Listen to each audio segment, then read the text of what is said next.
இந்த வியூக்காகவே எல்லாமே ஒர்த்துங்க. எவ்வளோ தூரம் ட்ராவல் பண்ணி போனாலும் இந்த வியூவை பார்த்தாலே மனசு வந்து ஃபுல் சாட்டிஸ்ஃபைட் ஆகிடும்.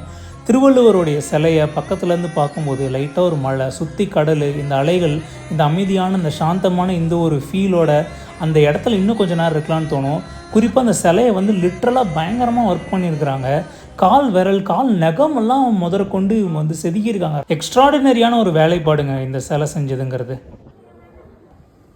இந்த கூமாப்பட்டி விளாகர் ஒன்று பண்ணுவார்ல, ஏங்க கன்னியாகுமரிக்கு வாங்குங்க சொர்க்கம் தோத்துருங்க அப்படிங்கிற மாதிரி ஒரு ஃபீல் தான். அது இந்த கிளாஸ் பிரிட்ஜில் நடக்கிறது வந்து எல்லாருமே என்ஜாய் பண்ணுறாங்க, பெரியவங்கலேருந்து சின்னவங்க வரைக்கும். Must visit. திருவள்ளுவர் சிலையிலேருந்து விவேகானந்தர் மண்டபத்தை பார்க்குறப்ப வியூ வேற லெவலில் இருக்குது. ஆக்சுவலாக திருவள்ளுவர் சிலை வந்து ஃபெரியில் வரும்போதோ இல்லை ஃபெரி ஏறும்போது நீங்கள் பார்க்குற வியூ வந்து நல்லாயிருக்கு. கிட்ட வரப்போ இப்படி பார்க்குற மாதிரி இருக்கனால பெருசாக ரசிக்க முடியல.